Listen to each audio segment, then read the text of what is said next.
নমস্কার, north east নিউজে আপনাদের স্বাগত জানাই। মণিভূষণ চৌধুরী।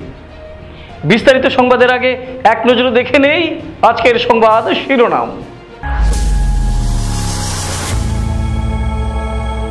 ঋণ দেওয়ার নামে প্রতারণা, সিংহানিয়া ফিনটেক অ্যাগ্রো বিজনেসের দপ্তরে পুলিশের অভিযান। পুলিশের জালে 4 জন মহিলা সহ আটক মোট 7। শিলচরের রাঙ্গিরখাড়িতে কাজের গুণগত মান নিয়ে ব্যাপক সমালোচনার ঝড় সচেতন মহলে। পুরনো পিচের উপরে পুনরায় পিচের প্রলাপ দিয়ে তৈরি হচ্ছে সড়ক। সোনাই এডুকেশনাল হাবকে ধ্বংসের মুখে ঠেলে দিয়েছেন বিধায়ক করিমউদ্দিন, অভিযোগ আমিনুল হকের। ডোনাল্ডের জোড়া গোল, মাতৃভূমির ফাইনালে ইসলামাবাদ। মুখোমুখি হবে ফাইনালে জামালপুর ও ইসলামাবাদ।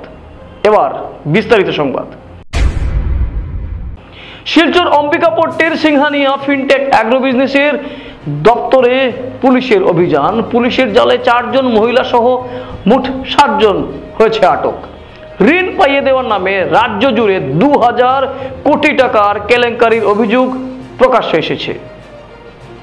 বুধবার শিলচর শহরের অম্বিকাপট্টির সিংহানিয়া ফিনটেক অ্যাগ্রো বিজনেস কার্যালয়ে কাছাড় পুলিশ হানা দিয়ে অফিসে থাকা নথিপত্র ও 2টি কম্পিউটার, 4 জন মহিলা সহ 7 জনকে আটক করে সদর থানায় নিয়ে যায়। আটক করা 3 জন যুবকের নাম হলো হায়দার হোসেন বরভুইয়া, মুজাক্কির হোসেন মজুমদার, বাহারুল ইসলাম লস্কর। তাদের সকলেরই ঘর কাছাড় জেলায়। আটক করা 7 জনকে পুলিশ জোর কদমে জিজ্ঞাসাবাদ চালিয়ে যাচ্ছে। অন্যদিকে অভিযোগ, যারা মদত দিয়েছেন তাদেরকেও এর আওতায় আনা হোক।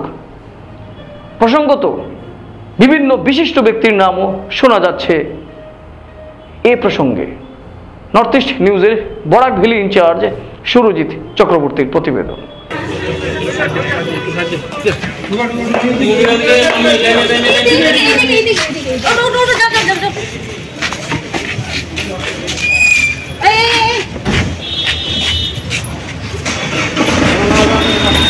আমি কেউ একদিন আগে দিকে বুঝে যাই, তারা সামনে যাবো তো।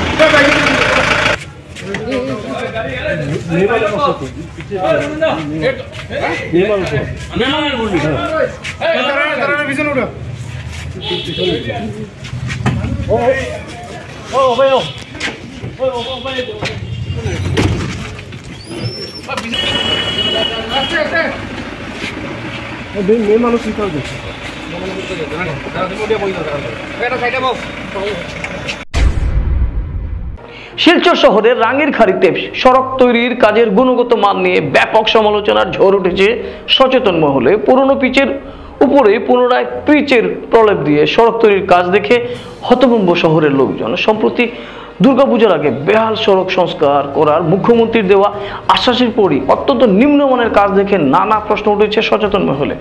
মাস 6 মধ্যেই ওই সড়ক বেহাল হয়ে পড়বে। রাতের অন্ধকারে সরকারের সম্পত্তি ব্যয় করে ওই কাজ কতটুকু অর্থবহ ও যথার্থ প্রশ্ন উঠেছে বিভিন্ন মহলে। শুধু এই নয়, আইএসবিডি যেখানে রয়েছে সেই রামনগরের অঞ্চলেও কাজের গুণগত মান নিয়েও কথা উঠেছে। সেখানে জোড়াতালি দিয়ে কাজ চলছে, একই মানের প্রলেপ দিয়ে কাজ চলছে বলছেন অনেকেই। নর্থ ইস্ট নিউজের বিশেষ প্রতিনিধি হিফজুর রহমান বরভুইয়ার প্রতিবেদন। প্রয়াত মইনুল হক চৌধুরী থেকে শুরু করে সোনাইয়ের প্রাক্তন বিভিন্ন বিধায়কদের অবদান ও প্রসঙ্গ তুলে ধরে বর্তমান বিধায়ক করিমউদ্দিনকে কাঠগড়ায় দাঁড় করালেন অসম বিধানসভার প্রাক্তন উপাধ্যক্ষ আমিনুল হক লস্কর। বুধবার আয়োজিত সাংবাদিক সম্মেলনে করিমউদ্দিনের বিরুদ্ধে সমালোচনার ঝড় উঠিয়ে শপিং কমপ্লেক্স নির্মাণের নামে সোনাইয়ের ঐতিহ্যবাহী নিত্যগোপাল হায়ার সেকেন্ডারি স্কুলকে অন্যত্র স্থানান্তরিত করে আর্থিক মুনাফা পকেটে ভরার বিশাল ষড়যন্ত্রে বিধায়ক করিমউদ্দিন লিপ্ত হয়ে উঠেছেন বলে এদিন জানিয়েছেন সোনাইয়ের বর্তমান বিধায়ক করিমউদ্দিনকে অশিক্ষিত বলে কটাক্ষ করার পাশাপাশি ষড়যন্ত্রকে কোনোভাবেই সফল হতে দেবেন না বলে হুঁশিয়ারি দিয়েছেন আমিনুল হক। বক্তব্য রাখিয়ে তিনি করিমউদ্দিনের চিন্তাধারাকে ধূলিসাৎ করতে সোনাইয়ের 25,000 ছাত্রছাত্রী প্রয়োজনে রক্তক্ষয়ী আন্দোলন গড়ে তুলবে বলেও এদিন জানিয়েছেন আমিনুল হক লস্কর। অন্যান্য বিভিন্ন ইস্যুতে সোনাইয়ের বর্তমান বিধায়কের বিরুদ্ধে প্রশ্ন উত্থাপন করে তার ষড়যন্ত্র অধরাই থেকে যাবে বলে হুঁশিয়ারি দিয়েছেন তিনি। নর্থ ইস্ট নিউজের বরাক ভ্যালি ইনচার্জ সুরজিৎ চক্রবর্তীর প্রতিবেদন। সমস্ত শিক্ষা প্রতিষ্ঠানগুলো সোনাইয়ের যেটা এডুকেশন হাব ছিল এই হাবটা এই 2021-এর যিনি বিধায়ক হয়েছেন উনার পিরিয়ডে 21 থেকে 24-এর ভিতরে সমস্ত শিক্ষা প্রতিষ্ঠানগুলা ডিলিমিটেশনের মাধ্যমে প্রত্যেকটা অন্যান্য সমষ্টিতে চলে গেছে, যেটা আগের বিধায়কের প্রচেষ্টায় যেগুলা সোনাইতে ছিল। শুধুমাত্র এখন একটা সোনাইর পরিচিতি একটা হায়ার সেকেন্ডারি স্কুল যেটার নাম হয়েছে নিত্যগোপাল হায়ার সেকেন্ডারি স্কুল, যেটা সোনাইর একবারে বাজারে, সোনাইর শহরে, যেটা দিয়ে সোনাইর পরিচয়, যেটা দিয়ে সোনাইর সৌন্দর্য, যেটা নিত্যগোপাল হায়ার সেকেন্ডারি স্কুল।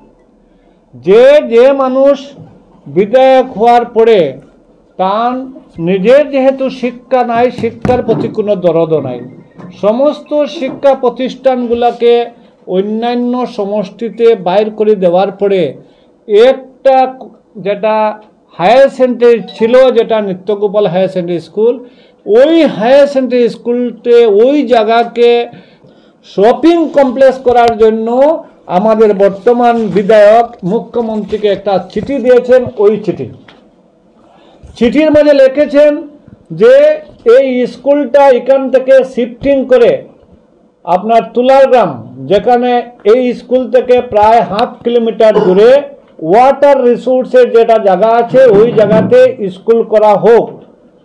কেন করা হবে স্কুল, এখান থেকে স্কুলটা কী কারণে সরানো হবে, উনি ওখানে উল্লেখ করেছেন যে ওই স্কুলের রাস্তা দিয়ে ভুবনে যারা পূজা করতে যায় ডেপুটিসটা এখানে যায়, ওই রাস্তা দিয়ে যায়। কিন্তু দুঃখ লাগে আর সত্যিকারের অনেক সময় হাসি উঠে, অনেক বিধায়ক ছিলেন, কেউ দেখলেন না ভুবনের তীর্থার্থীটা ওই রাস্তা দিয়ে যাওয়া। বিজেপির বিধায়ক বদ্রীনারায়ণ সিংহ দেখলেন না, বিজেপির বিধায়ক আমিনুলও দেখলেন না। আচ্ছা, আমি ধরে নিলাম কংগ্রেসি বিধায়করা দেখলেন না, ধরে নিলাম সমাজবাদী পার্টির বিধায়করা দেখলেন না, ধরে নিলাম এজিপির বিধায়করা দেখলেন না, বিজেপির বিধায়ক তো বদ্রীনারায়ণ সিং ছিলেন, উনিও কি দেখলেন না যে ওই রাস্তা দিয়ে আপনার ভুবন হিলের তীর্থার্থী যান। করিমউদ্দিন বড় বইয়া দেখেছেন যে ওই রাস্তা দিয়া ভুবনের তীর্থার্থী যাওয়াতে অসুবিধা হচ্ছে, এর জন্য এই স্কুলটা সরানো হোক। উধারবন্দ পানগ্রাম প্রথম খণ্ডের মাত্র 21 বছরের এক যুবক সড়ক দুর্ঘটনায় প্রাণ হারিয়েছেন। ঘটনাটি সংঘটিত হয়েছে 3 সেপ্টেম্বর বিকেল 2 ঘটিকায়। ঘটনার বিবরণে জানা যায়, উধারবন্দ সমষ্টির চণ্ডীগড় চা বাগানের রাস্তার কালভার্টে একটি সাইকেল সহ রক্তাক্ত অবস্থায় দেখতে পান স্থানীয়রা। সঙ্গে সঙ্গে লোক জমায়েত শুরু হয় এবং খবর দেওয়া হয় উধারবন্দ থানায়। কিন্তু কিভাবে ঘটনাটি সংঘটিত হয়েছে বলে সঠিক কেউ বলতে পারেননি। এদিকে স্থানীয়রা কালভার্টের নিচ থেকে রক্তাক্ত অবস্থায় যুবককে উদ্ধার করে হাসপাতালে পাঠানোর ব্যবস্থা করতে না করতেই ঘটনাস্থলে এসে উপস্থিত হয় উধারবন্দ প্রশাসন। পুলিশ সঙ্গে সঙ্গে থানার গাড়িতে করে তাকে উধারবন্দ প্রাথমিক চিকিৎসালয় কেন্দ্রে পাঠিয়ে দেন। সেখান থেকে সংকটজনক অবস্থায় তাকে শিলচর মেডিকেল কলেজ হাসপাতালে পাঠিয়ে দেওয়া হয়। পরবর্তীতে চিকিৎসকরা তাকে মৃত বলে ঘোষণা করেন। মৃত যুবক উধারবন্দ পানগ্রাম প্রথম খণ্ডের বাসিন্দা আলী আকবরের পুত্র সাবির আহমেদ, যার বয়স আনুমানিক 21 বছর। এদিকে স্থানীয়রা অভিযোগ করে বলেন, কালভার্টের এক অংশ কুয়ার মতো গর্ত, সেই গর্তে বিগত কয়েকদিনই প্রায় 4টি ঘটনা সংঘটিত হয়েছে। স্থানীয়রা বলেন, রাস্তার অর্ধেক গর্ত এবং অর্ধেক কালভার্ট রয়েছে, এর জন্যই ওই জায়গায় কয়েকবার এরকম ভয়ানক ঘটনা সংঘটিত হয়েছে। এলাকার জনগণ এই নিরীহ পরিবারকে আর্থিক সাহায্যের জন্য সরকারের কাছে আর্জি জানিয়েছেন। নর্থ ইস্ট নিউজের প্রতিনিধি রাজুদের প্রতিবেদন। পানগ্রাম প্রথম খণ্ড, এখান জায়গাটা হইল চণ্ডীগড় তো লামিতে সময় একটা আপ আছে। এই জায়গাটা প্রায় 21-22 বছরের একটা ছেলে সাইকেল লইয়া ধরো 15-20 মিনিট আগে আফটা লামিতে আসলো। আর লামিতে গিয়া সাইকেলটা কন্ট্রোল করতে পারছে না। আর এখানে একটা টার্নিং আছে, টার্নিংয়ের কিনারেও একটা গাতা আছে। গাতাটা হওয়ার কারণে হইলো যে কন্ট্রাক্টারে কাজ করছে, এই কন্ট্রাক্টার এখানে হুম পাইপ বইছে না, যার কারণে বিগত কতদিন আগেও 2টা অটো অ্যাক্সিডেন্ট হয়েছে। সোজা টার্নিং লইতে পারে না, বন্ধ উড়িয়ে যায় গিয়া।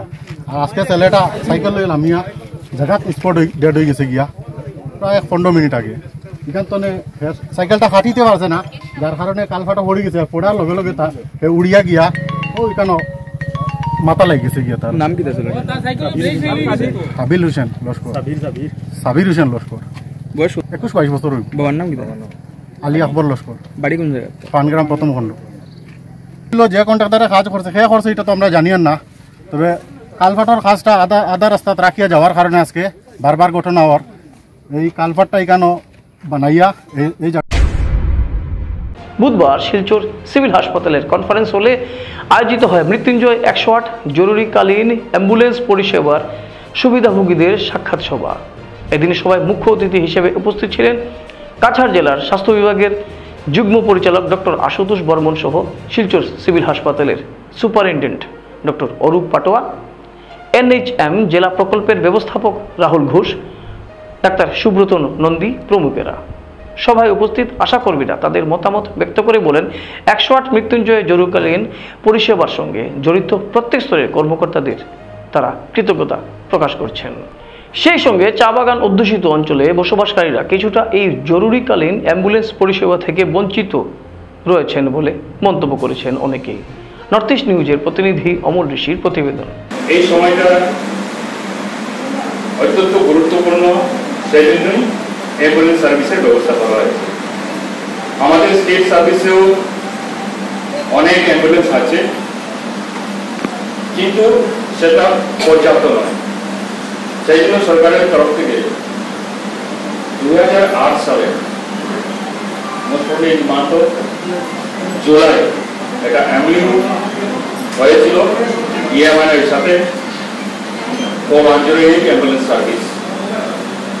তো 2008 থেকে আজ অব্দি 108 অ্যাম্বুলেন্স আমাদের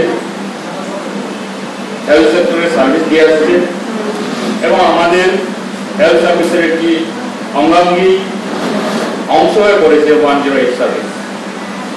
আপনারা জানেন যে প্রথমে আমাদের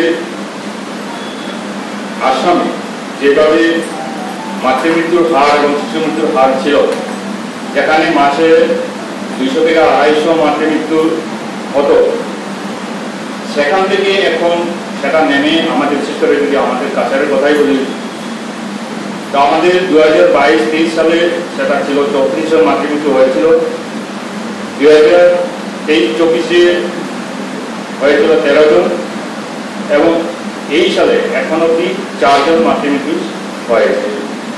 ঠিক সেরকম শিশু মৃত্যুর হারও আগের থেকে অনেক কম। তো মাতৃমৃত্যু শিশু মৃত্যুর পরিসংখ্যান যদি আমরা চিন্তা করি, তাহলে দেখতে পাই যেখান থেকে মাতৃ রেফারেল হয়ে থাকে, সেই রেফারেল পয়েন্ট থেকে সার্ভিস ডেলিভারি পয়েন্ট পর্যন্ত যে সময়টা যেভাবে মাতৃ পরিবহন করে অ্যাম্বুলেন্স ওখানে নিয়ে যাচ্ছে, এখানে 108 অত্যন্ত গুরুত্বপূর্ণ একটা ভূমিকা পালন করে আসছে।